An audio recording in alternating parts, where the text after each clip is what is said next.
Hello, രാവിലെ എഴുന്നേറ്റ് പാലൊക്കെ കാച്ചി ചിക്കൻ എടുത്ത് അങ്ങോട്ട് കഴുകി ഫ്രൈ ആക്കി. എന്നിട്ട് കുറച്ച് ചിക്കൻ മാറ്റി വെച്ച് അത് കറിയാക്കാനായിട്ട് കേട്ടോ. ഇക്കാക്കാൻ്റെ കൈക്ക് ചെറിയൊരു പണി വന്നിരിക്കുകയാണ്. ഒരു വണ്ടിയുടെ മിറർ വന്ന് അടിച്ചു കൊണ്ടതാണ്. ചെറുതായിട്ട് നീരൊക്കെ ഉണ്ട്, കുറച്ച് പൊട്ടിയിട്ടുമുണ്ട്.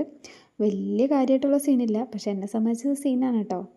അപ്പോൾ രാവിലത്തെ ബ്രേക്ക്ഫാസ്റ്റാണിത്. ചിക്കൻ കറിയും ഫ്രൈയും പാൽക്കപ്പയാണ്. സാധാരണ പാൽക്കപ്പയ്ക്ക് ബീഫാണ് എടുക്കാറ്. ഇപ്പോൾ ഒന്ന് മാറ്റി പിടിക്കാമെന്ന് വിചാരിച്ചു. നമ്മൾ ലഞ്ച് കഴിച്ചപ്പോഴുള്ള വീഡിയോ എടുക്കാൻ ഞാൻ മറന്നുപോയി. അവസാനമായപ്പോഴാണ് ഓർത്തത്. അപ്പോൾ ഈവനിങ് ആയി കഴിഞ്ഞപ്പോൾ ഇക്കാക്ക് പഴംപൊരി വേണമെന്ന് പറഞ്ഞു. പഴംപൊരിക്ക് ഞാനിവിടെ മൈദ എടുത്തിട്ടുണ്ട് 1 കപ്പ്.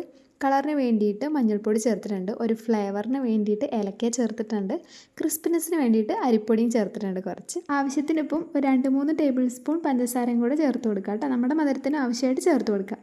അപ്പോൾ നമ്മുടെ പഴംപൊരി ഇവിടെ റെഡിയായി വരുന്നുണ്ട്. അപ്പോൾ കുറച്ചെടുത്ത് ടേസ്റ്റ് നോക്കാനായിട്ട് ഇക്കാക്ക് കൊടുക്കാം. എന്താണ് അതിൻ്റെ പോരായ്മകൾ എന്നൊക്കെ ഒന്ന് അറിയണമല്ലോ. പഴംപൊരി, ചായ.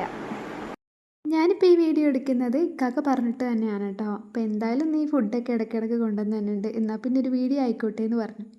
കയ്യിൽ നീര് വറ്റാനായിട്ട് ഞാൻ വെള്ളം ചൂടാക്കാൻ വെച്ചിട്ടുണ്ട്. കുറച്ച് കല്ലുപ്പ് ഇട്ടിട്ടുണ്ട്. അപ്പം നമുക്കൊന്ന് ചൂട് പിടിക്കാം. ഒരു 4 ഡേയ്സ് പ്രോപ്പറായിട്ട് റെസ്റ്റ് എടുത്ത് കഴിഞ്ഞാൽ കയ്യത്ത് നീരൊക്കെ ഒന്ന് മാറി മുറിവൊക്കെ ഒന്ന് ഉണങ്ങും കേട്ടോ. അപ്പോൾ അതിനുള്ള പരിപാടിയിലാണ് ഞാൻ. അപ്പം നമ്മൾ ചൂടൊക്കെ പിടിച്ച് കഴിഞ്ഞപ്പോഴത്തേനും കട്ടൻ ചായ വേണമെന്ന് പറഞ്ഞു. അങ്ങനെ കട്ടൻ ചായ കൊണ്ടു കൊടുത്തു. പിന്നെ വീട്ടിൽ നിന്ന് കൊണ്ടുവന്ന നല്ല പഴുത്ത കപ്പങ്ങ ഉണ്ടായിരുന്നു. ആ കപ്പങ്ങ എടുത്ത് സ്ലൈസാക്കി അതും കൊടുത്തു. പപ്പായൊക്കെ കഴിച്ച് കഴിഞ്ഞു. ഇപ്പോൾ രാത്രി 9 മണിയായിട്ടുണ്ട്. ഇക്കാക്ക് പുട്ടും മുട്ടക്കറിയും കഴിക്കാമെന്നൊരാഗ്രഹം. ചിക്കൻ ഓൾറെഡി ഉണ്ട് ഗൈസ്. എന്നാൽ ഇക്കാക്ക് രാത്രികളിലാവുമ്പോൾ ഇങ്ങനെ പുട്ടിനോടും മുട്ടക്കറിനോടൊക്കെ ഒരാഗ്രഹം വരാറുണ്ട്. അങ്ങനെ ഞാൻ മുട്ടക്കറി ഉണ്ടാക്കാൻ വേണ്ടി കിച്ചണിലേക്ക് പോയി. അപ്പോൾ നമ്മൾ മുട്ടക്കറി ഉണ്ടാക്കാനായിട്ട് 2 സവാള, 2 തക്കാളി, പച്ചമുളക്, ഇഞ്ചി, കറിവേപ്പിലൊക്കെ എടുക്കണം കേട്ടോ. വെളുത്തുള്ളി ഇഞ്ചി പേസ്റ്റ് ആക്കിയിട്ട് എൻ്റെ ഉമ്മി തന്നു വിട്ടതാണ്. എന്തോരം കഷ്ടപ്പെട്ടിട്ടുണ്ടാവില്ലേ. കാരണം നമ്മൾ കുറച്ച് വെളുത്തുള്ളി എടുത്ത് ഒലിക്കുമ്പോഴത്തേനും കൈയൊക്കെ നല്ലപോലെ നീറിപ്പൊക്കെയാറില്ലേ. രാവിലെ മുതൽ നല്ല പണിയിലായിരുന്നു. ഇപ്പം ഞാൻ ടയേർഡായിട്ടുണ്ട്. അങ്ങനെ ഇക്കാക്ക് മുട്ടക്കറിയും പുട്ടും ചായയൊക്കെ കൊടുത്തു.